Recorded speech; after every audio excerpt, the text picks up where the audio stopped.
Welcome to the Pat White Show. Recently, I came out with a video placing my vote, if you will, behind the candidacy of Ken Freeze as the Allen County Sheriff in the upcoming 2026 primary election to be held on May the 5th. Well, I have now been informed that Ken Freeze has withdrawn his nomination, if you will, for an illness. And in the statement he read, and you can see the statement right here, he said, after announcing my intent to run for Allen County Sheriff, I have made a decision not to move forward with the campaign due to some personal health issues. I do not know what those health issues are. Frankly, I've never been advised of it, but I'm just telling you, I don't know. It's the first I've heard of this. He said, I'm thankful for the support and for the opportunity to run again. Plan to continue my work with the Allen County Council and the Crime Stoppers, as those roles I'm able to maintain while addressing these health matters. Anyone who's interested, really invested in our campaign for the greater Sheriff's Department will be returned their funds in a timely manner. I've known Ken Freeze for a number of years. He was sheriff many, many years ago when my daughter decided to get into law enforcement. Ken Freeze became her mentor. That was clear back in 2009. Well, she ended up going and being accepted by the state police, and she attended the academy, which is down there in south of Indianapolis. It's a grueling time, believe me. Anybody who's ever been through it will tell you. But when she graduated in December of that year, Ken Freeze came down from Fort Wayne, unbeknownst to my wife and I, to attend her graduation. Now, he didn't pin on her badge. I pinned that on. But she was so proud of the fact that her mentor drove all the way down, unbeknownst to anybody, like I said, came down to make sure and watch her graduate. That's why I think I kind of support Ken Freeze, because he showed me a level of class that, frankly, you don't see very often in people. I don't know what his illness is, and hopefully I will find out. And if there's anything that I can do to assist him in his particular situation, trying to get better, whatever he's come down with, I'll certainly offer my assistance. But unfortunately, whatever it is, he is stepping down and not running. But he's going to continue as an Allen County councilman and continue running the folks over at the Crime Stoppers. Going to continue doing that job. And he's doing a good job at both of those things. How will the future turn out? I don't know. Troy Hirschberger will be running unopposed in the primary coming up. And I can tell you right now, if you're unopposed in the primary, well, you're not going to be opposed in the general election. It's just kind of the way things work out in Allen County. So Troy will get his second term as the sheriff. And Ken Freeze, well, he's going to be recovering from whatever it is. I hope to find out. He's asking for privacy, and I have to respect that as everybody else does. But whatever it is, I wish him the very best. I wish him a quick recovery and whatever it is, because I happen to admire and respect the man, as also does my daughter, who's also in law enforcement. So there's the deal, folks. Whatever it is, he's stepping aside, and he's doing it for the right reasons, his personal health.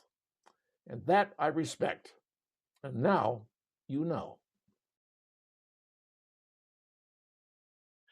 Well, if you've been watching the news, you may have heard about a subcommittee of the House wanting to find out what's going on in the Jeffrey Epstein situation. Now, they have called for a number of people to appear as witnesses. That started out last year, extended into this year, and frankly, it culminated with the last two witnesses they wanted to specifically talk to. And those two witnesses were Bill and Hillary Clinton. Now, they were scheduled to appear apart, one on Tuesday and the other on Wednesday.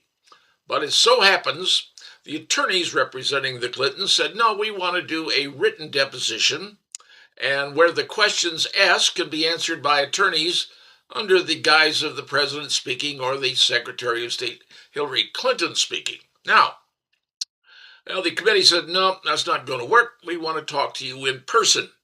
So they set up the interview. Said, okay, here's the date, here's the time, you need to appear. The battle continued back and forth with the attorneys representing the Clintons said, no, we don't want to do that. We want to do it by written testimony. Well, ultimately, the date for appearance showed, And sure enough, on Tuesday, Bill Clinton did not show up. Bill Clinton said, "You know what? I'm claiming presidential immunity. And besides, what you're trying to do is illegal. It's not being done properly. It's not being done correctly. And frankly, it's a facade. It's political football." Said, "So I'm not appearing." All right, the next day was Wednesday for Hillary Rodham Clinton to appear, and she too did not show up. I'm not sure the excuse she used, except maybe it was an invalid subpoena to them, but neither of them are showing up because neither of them saying, "We aren't going to do this, we're not going to answer the questions, we'll do it by written, but not anything else." Well, now, what's the committee going to do? Well, the committee has now said, okay, we're going to put a charge against you for failure to appear. Now you're saying, well, what are they going to do with that? Well, here's what could happen. And this happened before when the Democrats were in charge. They put a couple of Republicans, Steve Bannon and one, actually put them in jail because they failed to appear in front of the committee. They call that contempt. And as a result, the contempt charge went to the Department of Justice, and the Attorney General brought charges and put Navarro and Bannon into jail. Okay, same thing could happen with the Clintons, but maybe and maybe not. Here's the deal. If they go to the House, this contempt authorization has to be sent to the House of Representatives. There it has to be voted on by the entire House. You can bet the Democrats are going to vote no and the Republicans are going to vote yes. And then it goes off to the Department of Justice, Pam Bondi's area. Pam Bondi has to decide if she's going to bring contempt charges against either or both of the Clintons, which she may or may not do. However, Bill Clinton says that if you try to call me in for testimony, he's going on presidential immunity. And that, my friends, could be locked up in the court system for many years before it even reaches the U.S. Supreme Court, which may or may not hear it.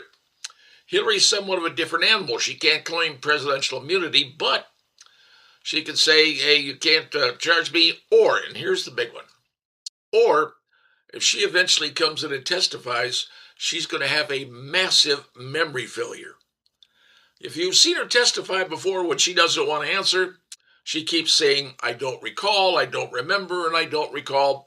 If she's called again to answer some of the questions involving Jeffrey Epstein and whatever else the committee wants to ask, she's going to have a massive memory failure.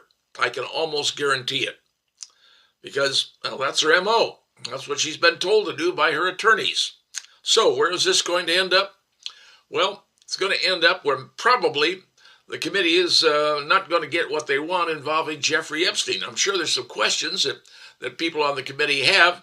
I think many people would like to know, what's the story about the painting in Jeffrey Epstein's residence showing Clinton in a blue dress sitting in a chair? What's the meaning of that? Don't know if they're going to ask. A lot of people are wondering about that. And secondarily, some of the things that were involved with Jeffrey Epstein and the closeness with the Clintons. Those questions may never be asked because, those people may never appear, and if they do, they're going to have a certain memory loss, a massive memory loss. So, that's where it stands. And will the House vote to the contempt charges, send it to the Justice Department? And if they do, will Pam Bondi bring charges? The Democrats did against Steve Bannon and Mr. Navarro, but will the Republicans do it against the Democrats? That should be an interesting point. Only time will tell, and we shall see. And now you've been briefed, and now you know. Well, allow me to take you back in history a little bit, if you don't mind. The year is 1979. Oh, you don't remember where you were in 1979? Well, probably many of you weren't even born. I happen to be around in 1979 because I remember something that happened, and a lot of people do.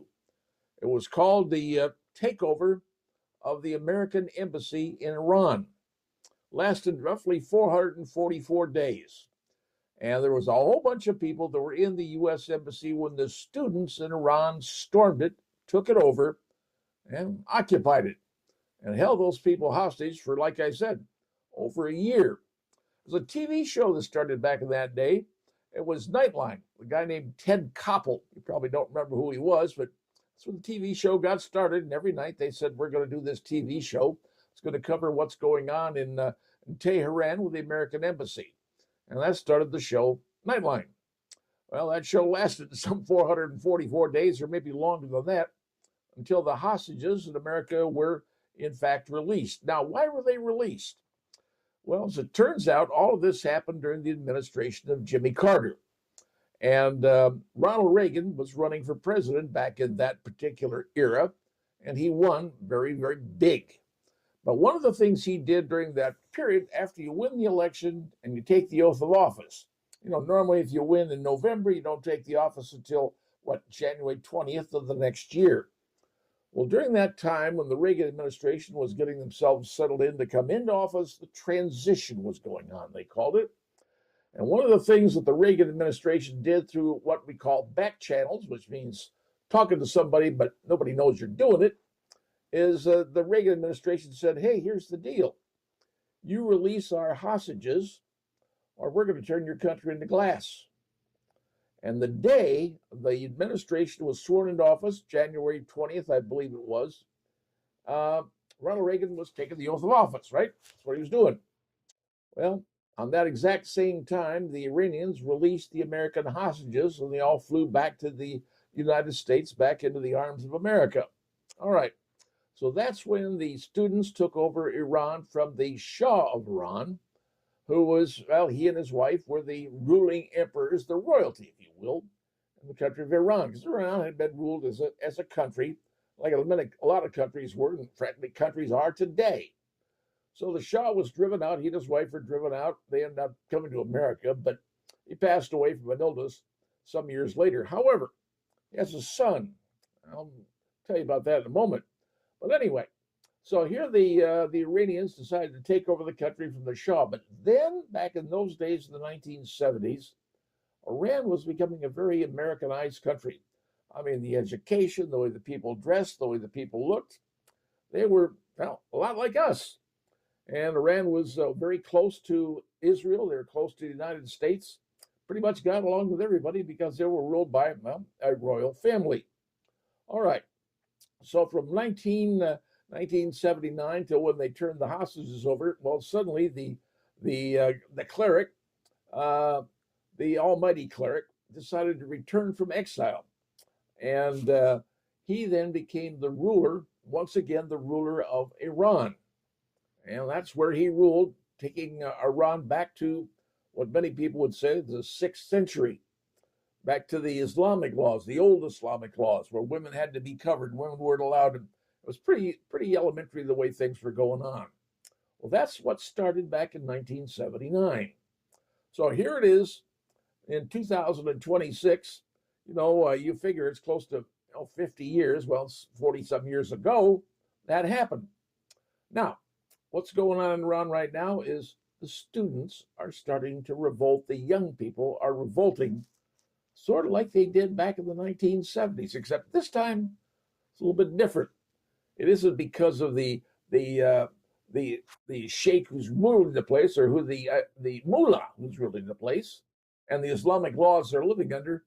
It's because their economy has gone to heck in a handbasket. Iran's been trying to wage war against the Israelis, against anybody else that was fighting against them. They're supporting proxy wars going on. All this stuff's been happening. And as a result, ultimately, the administration stepped in and said, you're trying to make a nuke and that ain't going to work. So they sent over the bombers, and we bombed the place and basically destroyed their bomb-making capabilities as far as making uranium into whatever the products they need to make atomic bombs. Okay. All that happened, and ultimately the economy of Iran has gone into the toilet. Prices have gone up dramatically. Food, everything has gone up. I mean, 70% up on food. Your food went up 70%. People are complaining here about it going up 2, 3, 9% back during the COVID era. In Iran, it's gone to 70%. Iranians are not happy about that. And they don't like what's going on because they feel they're being mistreated, because one of the things they got into Iran was the internet. Well, the internet has a way of affecting a lot of folks. And the internet, you get to see what's going on in the rest of the world. You get to understand what's happening in the rest of the world.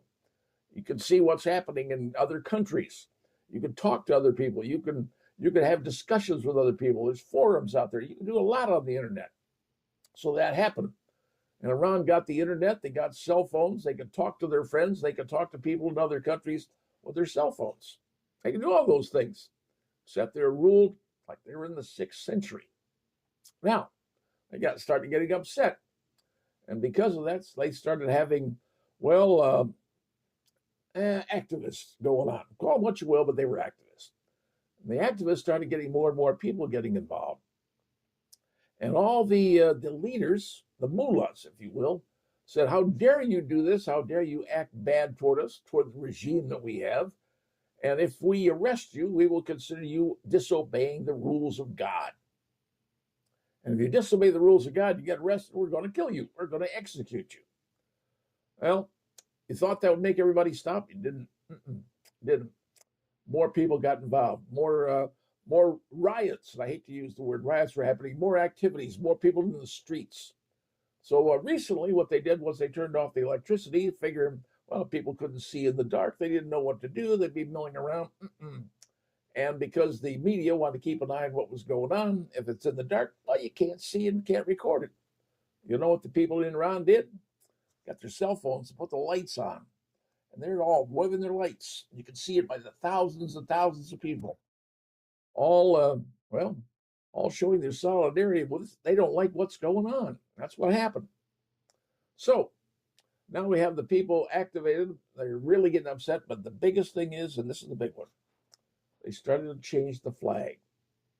When the Islamists took over Iran back in 1979, they changed the flag. The symbol on the flag was changed to an Islamic symbol.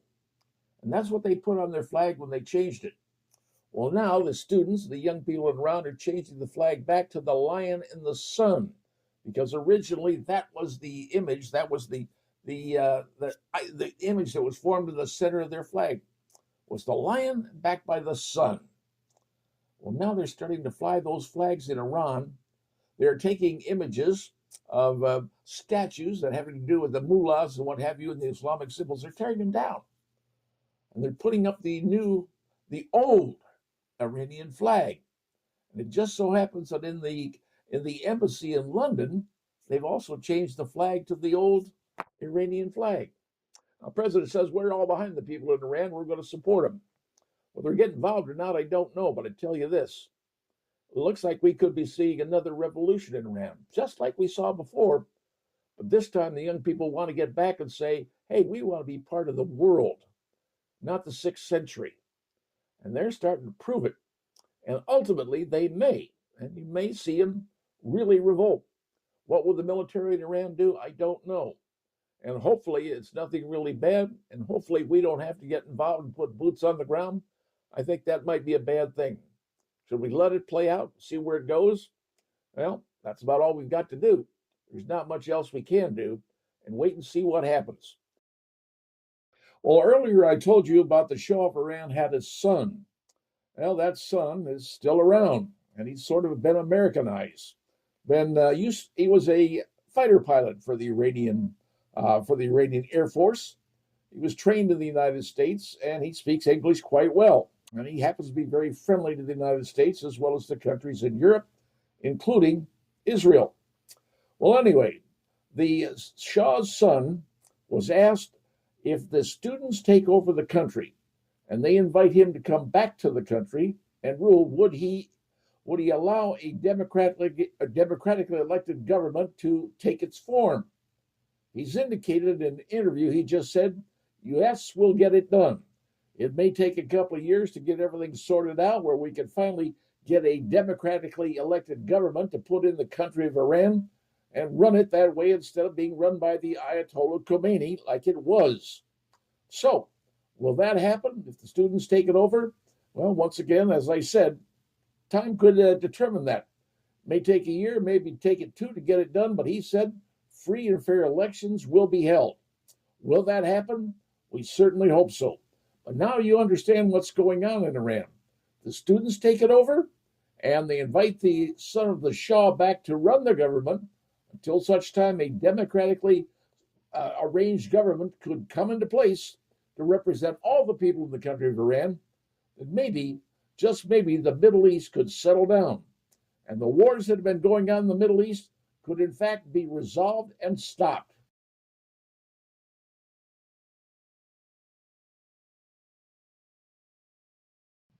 Well, unless you've been living under a rock, you probably know that Senator Mark Kelly has filed a lawsuit against Pete Hegseth, the Secretary of War in the Department of War, saying the comments he made back in November are constitutionally protected freedom of speech.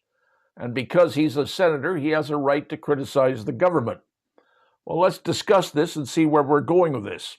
And the only reason I can tell you we're going to discuss this because I'm also a retired officer from the United States Air Force. Served basically the same amount of time that he did in the United States military. And I do know something, and it's something you need to understand about when you're a retired military individual. All of us who are retired military officers are still beholding to the UCMJ.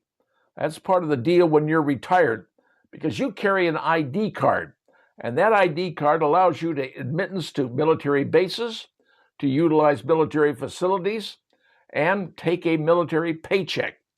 And with that comes certain rules, responsibilities that still operate since you are still part of the United States military, even though you're retired.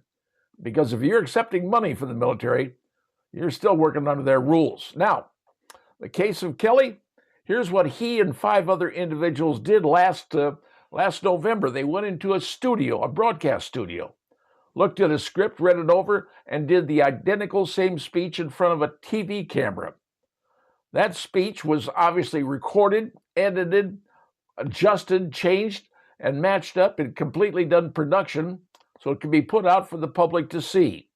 That is vastly different than standing in the well of the Senate, being like Mr. Smith goes to Washington and vocally saying, I don't like what the president is doing, and telling people in the military, hey, don't do an unlawful order. Well, totally different. That to me means that's a stage representation that was put together that is not operating in the well of the Senate like you think you can. This is going into a TV studio with 5 other people and producing a 90-second commercial, production-wise, professionally done.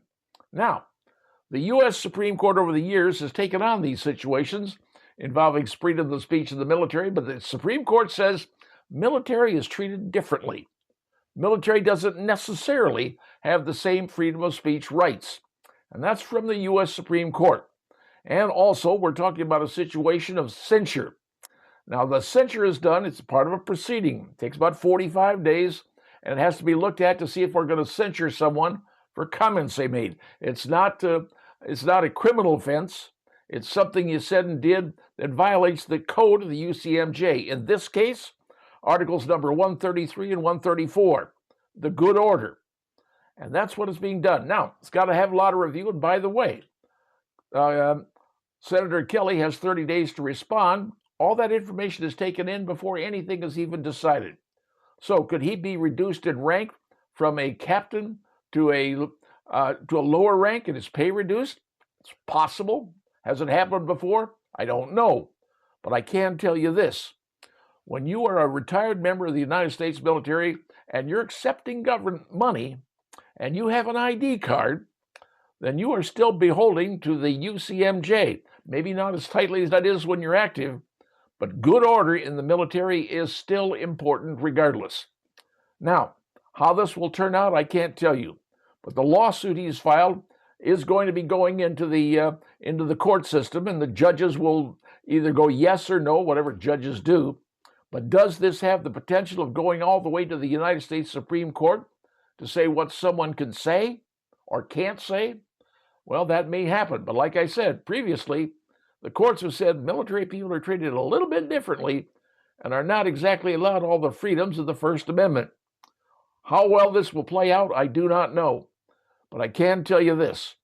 That was a stage presentation, professionally done, videotaped, and completely edited and set up to tell people in the military, hey, if it's illegal, don't do it. As a member of the United States military, I know, and we all know, what's legal, what's not. I don't need someone on the outside telling me what I already know. And by the way, when they made that commercial, what did they say was illegal? That's the part I'm still having an issue with. What were they talking about? Or was it just a play for politics? That's where this is all going, folks. Now you know, and now you understand. And let's see where it works out. The government works in strange ways, but so does the law. And now you know.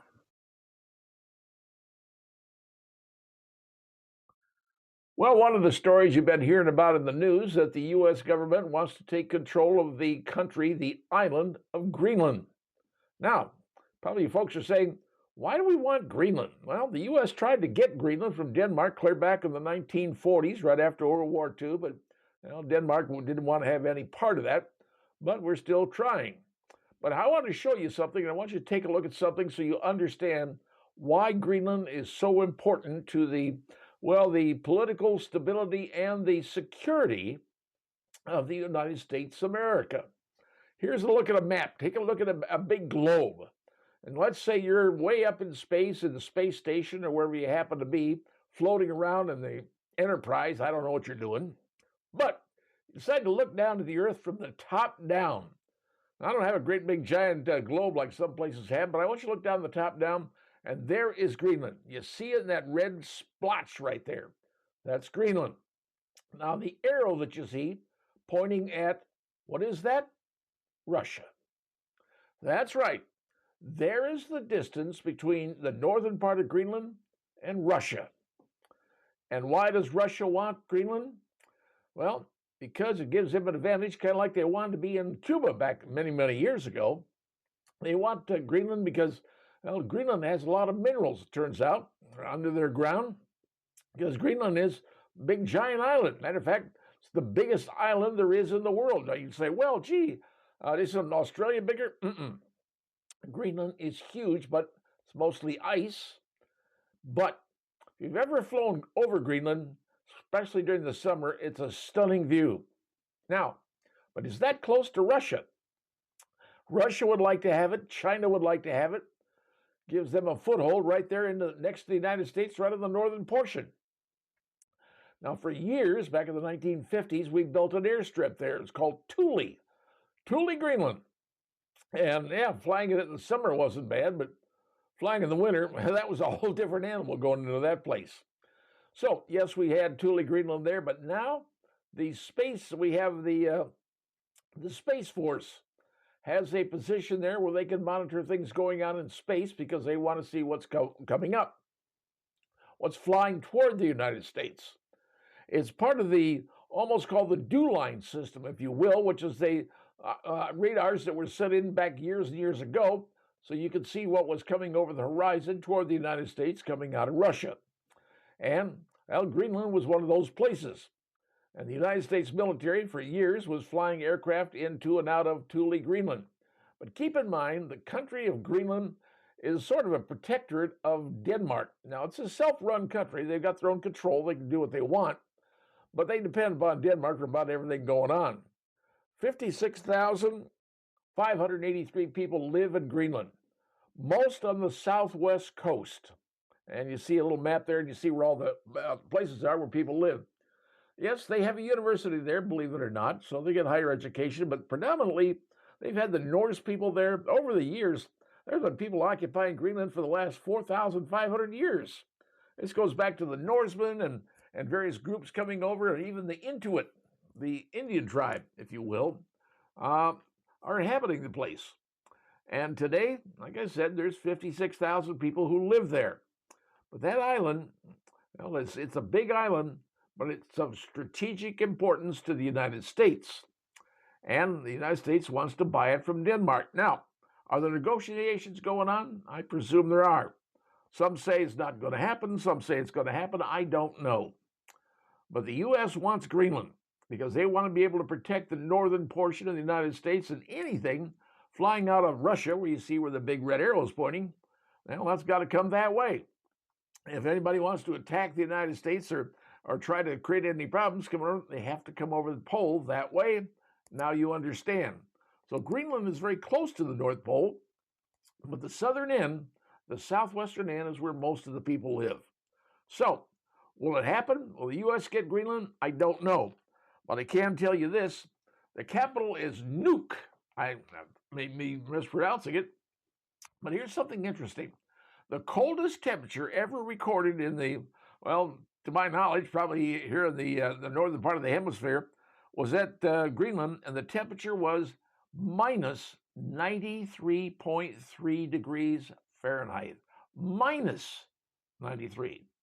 Now, in Nuuk, the capital, the average temperature ranges anywhere from 22.8 to 49.8 degrees. That's their temperature range, and that's in Fahrenheit, not centigrade. That's 22 degrees to 48 degrees in the summer. Now, they have some interesting places there, places to go look at, sort of beaches, but flying over, it's pretty doggone cool, especially in the summer. In the winter, not so much. You really wouldn't want to land there unless you're landing at Thule. But now you know, the United States wants Greenland for strategic defense purposes. And so does Russia, and so does China. All depends who gets there first. Now you know what's going on in Greenland. Will it happen? Time will tell, folks, but at least now you know. Well, if you were a fan of the WNBA, like I was, well, I have some bad news. The entire negotiation deal between the WNBA and the Players Association has collapsed in a big, giant heap. It was supposed to end on January the 9th. And was any agreement reached? No. And because no agreement was reached, nothing is going to transpire. Now, they were supposed to bring in 2 brand new franchises, one in Toronto and one in Portland. That ain't going to happen. They were supposed to have a draft to get all the new players for the organization, for both the new teams coming in, and yet that's not going to happen. But here's the bigger thing. The various arenas where they were going to play in the upcoming 2026 season, which starts in May, those people who run those arenas are now booking different events. That's right. The games they thought would happen during the start of the May season that runs through May and then into the fall, they may not have a place to play. Why? Greed. That's the only thing I could call it. It simply became a situation of there were certain people in the WNBA that, well, wanted their cake and eating it too. And you can't do that. The problem is this, asking for the moon, saying, you know what? We want to be paid just like the NBA players get paid. Well, the NBA has been around for a very, very long time. And they are playing to some very big arenas with a lot of attendance, a lot of media, and frankly, the players are making a lot of money. The WNBA has been around for around 28 years and has lost collectively about $40 million. And it's being supported by the NBA teams, the owners of the teams, who get a cash call every once in a while saying, give us cash for the WNBA because we need money. Because the WNBA is supported by the NBA owners. They are not making money, folks. And you're going to say, wait a minute. Ever since we saw Caitlin Clark come on the scene, the gyms are not gyms, they're playing in palaces, big giant events at Gainbridge down in Indianapolis. Yes, that's true. For the most part, whenever she's playing, the fans show up because they're fans of Caitlin Clark, not necessarily fans of the WNBA. They want to see Caitlin play. They want to see Sophie play. They want to see Lexi Hull play. They want to see the Indiana Pacers or the Indiana Fever team. They want to see them play because they're pretty good. The other teams, well, most of the people couldn't name one of them and frankly aren't really fond of them. But what happened was the collective bargaining agreement between the WNBA and the players, well, it ran out. But they extended it for another 30 days, figuring, well, maybe get something worked out. Well, the WNBA was going to give the players, because right now they're making about $76,000 up to $100 and some thousand for the big superstars. They were going to give them a big raise. Like minimum salary was going to go like to $250,000. And the star players could make $1 million, maybe $1.5 million a lot more than they were making before. That was the offer the WNBA owners were going to give the players, but the players, they did not want that. They wanted $2.5 million for the star players. The biggest thing is they wanted a percentage of the revenue. Now, in the NBA, the players get 50% of the revenue, but it's the net revenue, not the gross revenue. The ladies in the WNBA, they wanted from their cut from the gross revenue. Now, gross and net are two different things. The revenue, gross revenue, is all the revenue you get, but you got to take out the expenses out of that to come to the net revenue. Everything costs to run a team. Paying for those chartered jets they're flying on, those great hotels they're staying in, the venues they're playing in, all the other stuff, that comes out of your gross revenue. But they were still willing to give 30% of what was left over to the players, but that wasn't good enough. They wanted more. They wanted more. And here's the biggest thing that probably has a lot of people going, how does this happen? The two ladies from the WNBA who are the negotiators for their union also happen to be the two ladies who own the competing basketball league called Unrivaled. Bet you didn't know that. Yep. They're the ones who started it. They are the big owners of it. And they've got a stake in that, saying, well, we don't want the WNBA to flourish, to stay around, because they have the Unrivaled League. But let me tell you something about the Unrivaled League.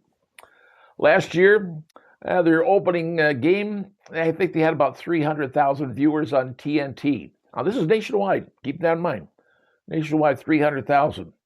This year, 2026, they had their opening night. You figured they're going to build, right? Going to have more? 107,000 viewers nationwide.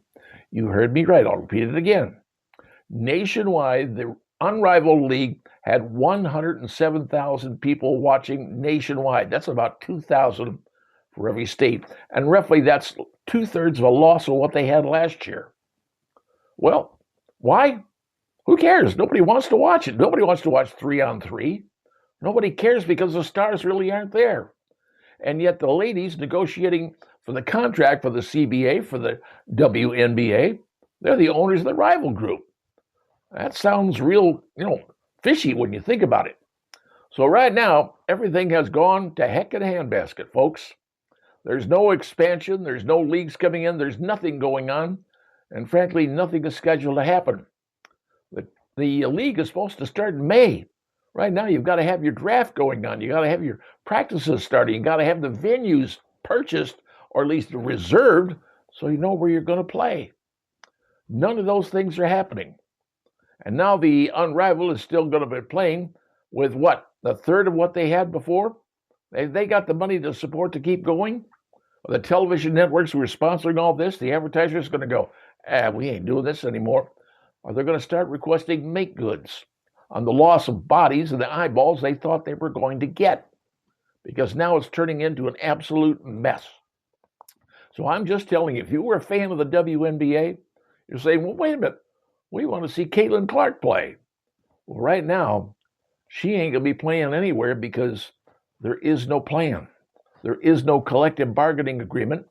And frankly, I'm not sure they're going to be able to get one unless the players in the WNBA go, what are we going to do now? We got nothing. Because as the saying goes, nothing from nothing be nothing. And right now, the only one making money is Caitlin Clark. And the players in the WNBA spent 2 years trying to destroy her personally in every way, shape, or form because they did not want her a part of the league. And yet, the only reason the league has gotten big and gotten people's attention is because she joined and people's eyeballs wanted to watch her perform. That's not happening. And will it ever happen? I can't tell you. But right now, if you're a fan of the WNBA, you might want to book other places to see, other places to go, and other things to watch. Because right now, there's no guarantee that league is ever going to show up again. I could be wrong, but right now, I'm betting I'm going to be right. And now, you know.